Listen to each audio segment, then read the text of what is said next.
మీ ఎలాంటి వ్యాపార ప్రకటనలకైనా వెంటనే మా ఛానల్ సంప్రదించండి. ప్రస్తుతం మనతో పాటు ప్రముఖ ఆధ్యాత్మికవేత్త వేదిక్ ఆస్ట్రాలజర్ గోనుగంట్ల సురేష్ బాబు గారు ఉన్నారు. గురుగారితో మాట్లాడదాం. నమస్కారం గురుగారు. మణికంఠ గారు నమస్కారం అండి. మార్చి నెల విశేషంగా మకర రాశి వారి స్థితిగతులు ఏ విధంగా ఉండిపోతుంది, ఈ చంద్రగ్రహణం ఇంపాక్ట్ అనేది వీళ్ళ మీద ఏ విధంగా ఉంటుంది, ఎన్ని రోజులు ఉంటుంది అంటారు, ఓవరాల్ గా ఉగాదిని ఏ విధంగా వినియోగించుకుంటే ఈ మాసం వీళ్ళకి బాగుంటుంది అంటారు? ఓం గం గణపతయే నమః. స్వర్ణలక్ష్మి నమస్తే అస్తు. పరబ్రహ్మ స్వరూపిణి రాజ్యం దేహి ధనం దేహి సర్వకామాంచ దేహి మే. స్వర్ణలక్ష్మి అమ్మవారు గణపతి మకర రాశి వాళ్ళందరికీ చక్కగా బ్రహ్మ జ్ఞానాన్ని ఇవ్వాలి. ఎక్కడున్నా కానీ చక్కగా ఇప్పుడు నవ్వుతూ ఉండే విధంగా ఒక మైండ్ సెట్ను వాళ్ళకి ఇవ్వాలి.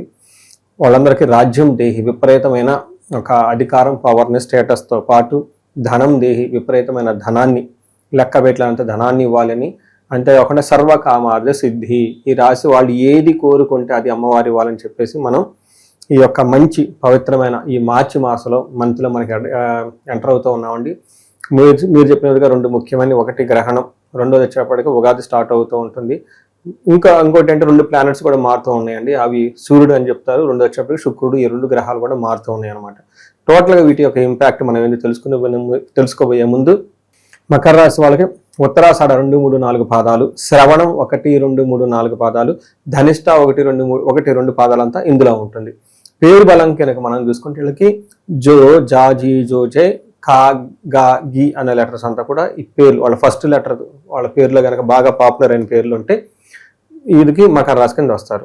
ఇందులో గ్రహ సంచారం మనం చూసుకుంటే సూర్యుడు వీళ్ళకి తర్వాత శుక్రుడు 15వ తారీఖున 2వ తారీఖున మూవ్ అవుతూ ఉన్నారు. అంతేకాకుండా బుధుడు, శుక్రుడు వీళ్ళకి మంత్ అంతా అక్కడే ఉన్నారు అనమాట. పెద్ద చేంజెస్ అయితే లేదు. బాగా చేంజెస్ ఉన్న గ్రహాలు 2 అని చెప్పుకోవాలి. ఒకటి కుజుడు, రెండోది వచ్చేటప్పటికి బుధుడు అని చెప్పుకుంటారు.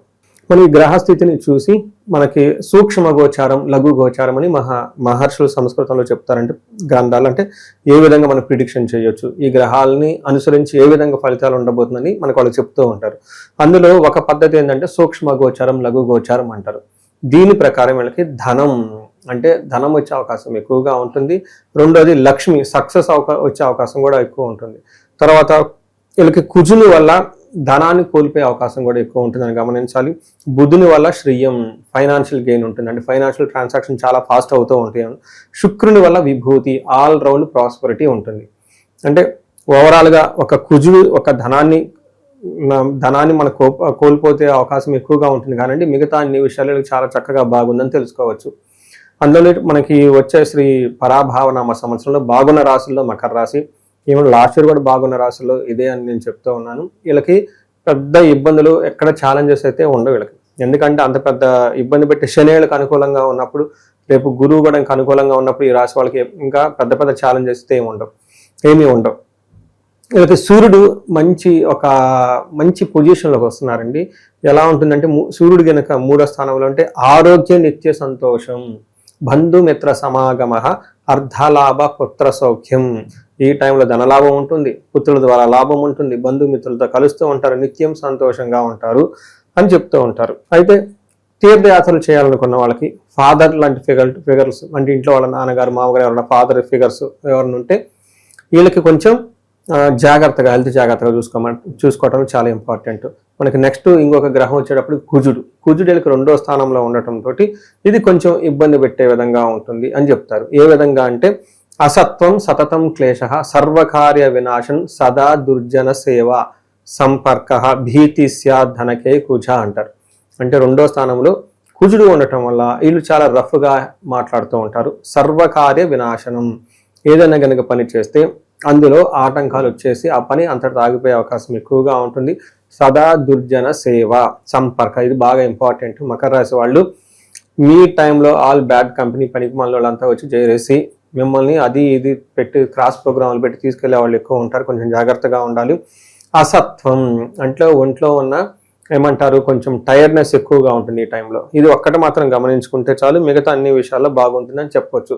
3వ గ్రహం శుక్రుడు 3వ గ్రహంలో ఉంటే సర్వకార్య సిద్ధి, అనుకున్న పనులన్నీ జరుగుతూ ఉండటంతో పాటు కొన్ని ఛాలెంజెస్ కూడా ఉంటాయి. ఫస్ట్ ఎవరైనా తీర్థయాత్రలు చేయాలి, లేకుంటే లవ్, రొమాన్స్ ఇట్లాంటికి సంబంధించిన వ్యవహారాల్లో చాలా బాగుంటుంది. శుక్రుడు ఎప్పుడైతే చేస్తూ ఉంటాడు మ్యూజిషియన్స్కి, డ్యాన్స్కి, తర్వాత ఫిల్మ్ ఇండస్ట్రీలో ఉన్న వాళ్ళకి, ఆర్టిస్టులకి ఇలాంటి వాళ్ళకైతే మంచి ఆఫర్ చాలా బాగుంటుంది అని చెప్పుకోవచ్చు. అయితే వీళ్ళకి కొన్నిసార్లు వీళ్ళకి అంటే బేసిక్ జాబ్ ఏదైతే చేస్తూ ఉన్నారో అందులో సరైన గొప్ప అవకాశాలు వచ్చే అవకాశం అయితే ఈ టైంలో ఉండదు. అంటే ఒక రకంగా విద్యార్థులకు కానివ్వండి, లేదా కొత్తగా జాబ్లో చేరే వాళ్ళకైతే కొంచెం ఇబ్బందితో కూడి అవకాశాలు వచ్చే అవకాశం చాలా ఎక్కువగా ఉంటుంది. సరైన బతుకుదెరువు లేకపోవటం ఈ టైంలో, అంటే కొంతమందికి ఎవరన్నా సరైన ఎంప్లాయ్మెంట్ లేకపోతే ఇబ్బంది పడే అవకాశం ఎక్కువగా ఉంటుంది. బట్ ఓవరాల్గా ఇక్కడ శుక్రుడు మంచి అంటే మిక్స్డ్ రిజల్ట్ ఇస్తూ ఉన్నారు, కుజుడు కొంచెం ఇబ్బంది పెడుతున్నాడు, సూర్యుడు మంచి రిజల్ట్ తీసుకొని వస్తూ ఉన్నారు, బుధుడు కూడాను వీళ్ళకి లావాదేవీల వ్యవహారంలో చాలా చక్కగా అనుకున్న పనులన్నీ జరిగి ధనం వచ్చే అవకాశం ఎక్కువ ఉంటుందని గమనించాలి. సో ఇది మనకి గ్రహ స్థితిని బట్టి ఈ మంత్ ఎలా ఉందని చెప్పొచ్చు. ఆల్మోస్ట్ ఒక 80-85% మకర రాశి వాళ్ళకి బాగుందని చెప్పుకోవచ్చు. ఇక ఈ రాశిలో నక్షత్రాలు వాళ్ళకి ఎలా ఉంటుంది? ఇందులో మనకి ఉత్తరాషాఢ, శ్రవణం, ధనిష్ట. శ్రవణం 4 పాదాలు ఇందులో ఉంటుంది.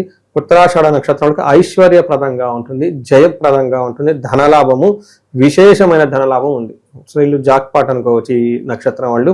వీళ్ళకి కలహము, గొడవలు అవుతూ గొడవలే అవకాశం ఎక్కువగా ఉంటుంది. ఎందుకంటే కుజుడు సరైన మంచి పొజిషన్లో లేరు కాబట్టి. శ్రవణం నక్షత్రం వాళ్ళకి ఐశ్వర్యము, ధనలాభము కనిపిస్తుంటుంది. అంటే కలహము, గొడవలు కూడా ఈ రాశి వాళ్ళకి అవుతాయి.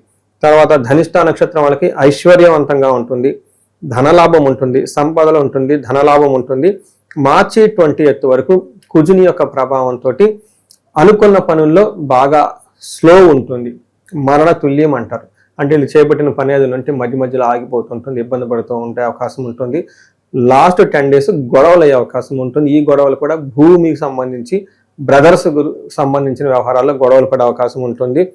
అంతేకాకుండా ఉత్తరాషాఢ నక్షత్రం వాళ్ళకి పర్టికులర్ శ్రవణ నక్షత్రం వాళ్ళకి స్త్రీ నాశనం, లేదంటే ధనిష్ట నక్షత్రం వాళ్ళకి స్త్రీ నాశనం అంటారు. అంటే వీళ్ళ ఇంట్లో ఎవరైనా కనుక లేడీస్ ఉంటే వాళ్ళకి ఏదో ప్రాబ్లం వచ్చి తద్వారా వీళ్ళకి ప్రాబ్లం వస్తుంది, లేదంటే వాళ్ళకి మదర్ కోసెస్కి వెళ్తాం ఏదో సమ్ ప్రాబ్లం రావటం ద్వారా వీళ్ళకి, ఎందుకంటే వీళ్ళకి కూడా దానికి ఏమంటారు సింపతి ఏదో చేయాలి కదండి మళ్ళీ ఇంట్లో వాళ్ళైతే.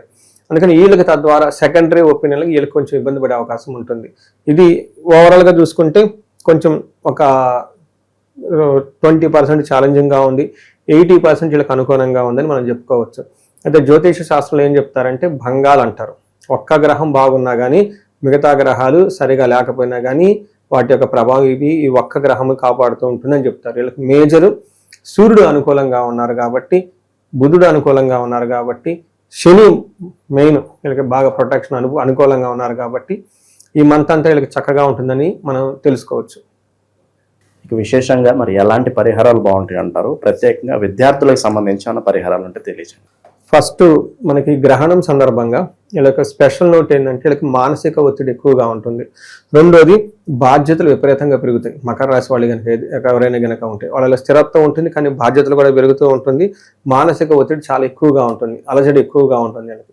ఎందుకంటే ఈ రాశి నుంచి సింహరాశి 8వ రాశిలో జరగటంతో కొంచెం ఇబ్బంది పడే అవకాశం ఎక్కువగా ఉంటుంది. అది కూడా మానసికంగా టెన్షన్స్ ఎక్కువ ఉంటుంది. అంతేకాకుండా దీంతో వీళ్ళకి ఈ యొక్క ప్రభావం వీళ్ళ మీద పడకుండా ఉండడానికి తైలాభిషేకం, శనికి తైలాభిషేకం చేస్తే చాలా బాగుంటుంది. ఓం నమ శివాయ మంత్రాన్ని గ్రహణం రోజున లేదంటే తర్వాత రోజులు కూడా కొన్ని రోజులు జపం చేసుకుంటూ ఉంటే చాలా స్ట్రెంత్ వస్తుంది వీళ్ళకి అని గమనించుకోవచ్చు.